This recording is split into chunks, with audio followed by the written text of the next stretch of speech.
Numeric அனாலிசிஸில் இந்த concept வரும், ட்ரிக்னாமெட்ரியில் இந்த கான்செப்ட் வரும். நியூமெரிக் அனாலிசிஸ் உங்களுக்கு இல்லை, பட் இருந்தாலும் பிஜி படித்தவங்க அல்லது யூஜிலேயே காலேஜில் படிச்சிருப்பீங்க. இந்த சிலபஸில் தான் இல்லை. பின் வருவனவற்றுள் எதில் இந்த சமன்பாடு கொடுத்துட்டாங்க என்ற சமன்பாடானது ஒரு மூலத்தை பெற்றிருக்கும், எந்தெந்த நம்பருக்கு இடையில இந்த ஈக்குவேஷனோட ஒரு ரூட் இருக்கும் அப்படின்னு கேட்குறாங்க. ரெண்டு மெத்தட். ஒன்று வந்து என்ன பண்ணலாம் அப்படின்னா, அந்த ரிசல்ட்டை முதல்ல நான் சொல்லிடுறேன். நீங்கள் ரெண்டு நம்பர் சப்ஸ்டியூட் பண்ணணும், அதையே இங்கே கொடுத்துட்டாங்க. நான் ஜென்ரலாக சொல்கிறதுனால ஏபின்னு வச்சுக்கிறேன். இப்போ எஃப் ஆஃப் ஏ வந்து ஒரு சைனு, எஃப் ஆஃப் பி வந்து வேற ஒரு சைன், ஆப்போசிட் சைனாக வரணும். ஃபார் எக்ஸாம்பிள் இப்போ எஃப் ஆஃப் ஏ பாசிட்டிவ் வந்துச்சு அப்படின்னா எஃப் ஆஃப் பி வந்து நெகட்டிவ் சைனாக வரணும். இங்கே நமக்கு வேல்யூ முக்கியம் இல்லை, ஓகேவா? வேல்யூ நீங்கள் எக்ஸாக்டாக கண்டுபிடிக்க வேணாம், பாசிட்டிவாக நெகட்டிவானு தெரிஞ்சால் போதும். இப்படி நீங்கள் சொல்லிட்டீங்க அப்படின்னா அந்த ஈக்குவேஷனுக்கு எஃப் ஆஃப் எக்ஸுங்கிறது இது, ஓகேவா? இதுதான் எஃப் ஆஃப் எக்ஸ். அப்படி எடுத்துகிட்டு தான் செய்யணும் நம்ம.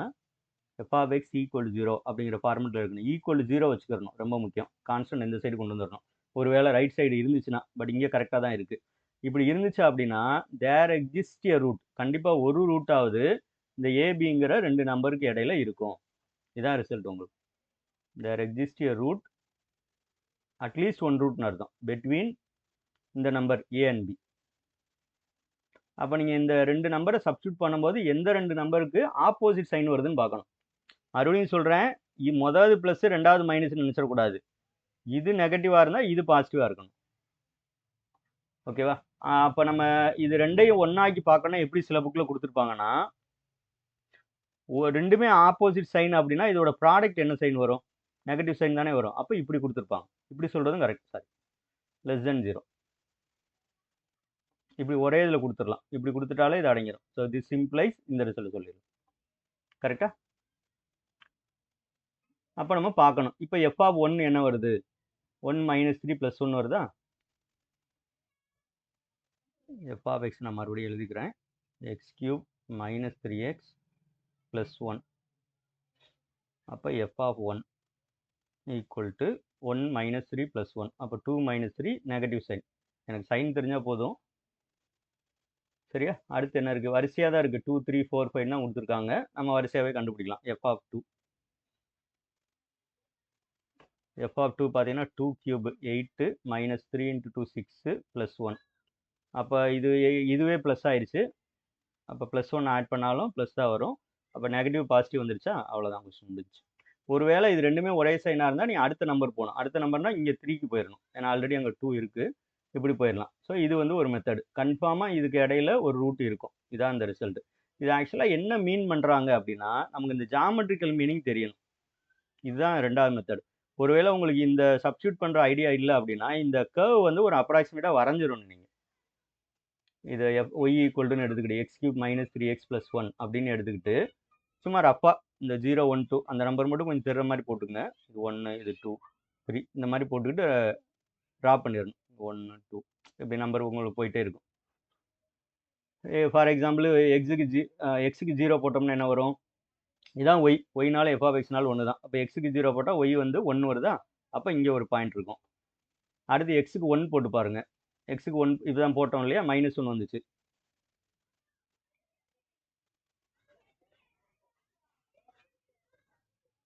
எக்ஸுக்கு 1 போட்டோம்னா 1 2 - 3 -1. அப்போ 1, -1 இங்கே இருக்கும்,